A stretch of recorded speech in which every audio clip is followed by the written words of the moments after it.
Cauliflower కోసి ఇలా ఉడకబెట్టుకుంటే దాంట్లో ఉన్న పురుగులు కానీ కానీ మొత్తం వాటర్లోకి వచ్చేస్తాయి. తర్వాత మనం శుభ్రంగా తీసేసుకోవచ్చు. ఇది బెస్ట్ ఆప్షన్.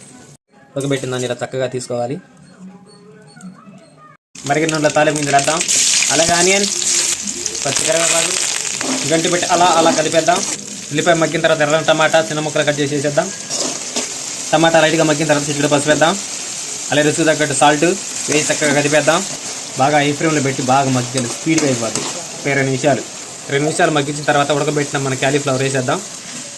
చక్కగా కదుపుకుందాం ముక్కలు మొత్తం కలిసేటట్టు. క్యాలీఫ్లవర్ వేసిన తర్వాత లో ఫ్లేమ్లో పెట్టుకోవాలి ఒక 5 నిమిషాల పాటు. క్యాలీఫ్లవర్ వేసిన తర్వాత పైన కొంచెం లైట్ సాల్ట్ వేసుకోవాలి. ఎందుకంటే క్యాలీఫ్లవర్ కొంచెం ఉప్పు పట్టాలి కదా, అందుకని. 5 నిమిషాలు మగ్గిన తర్వాత కారం యాడ్ చేద్దాం. కారం కొంచెం ఎక్కువనే ఉండాలి క్యాలీఫ్లవర్ కాబట్టి. వేసి చక్కగా కలిపేద్దాం ముక్కలు బాగా పట్టేటట్టు. కారం వేసాక అల్లం వెల్లుల్లిపాయ కొద్దిగా తగిలితే ఆ టేస్టే వేరే అసలు.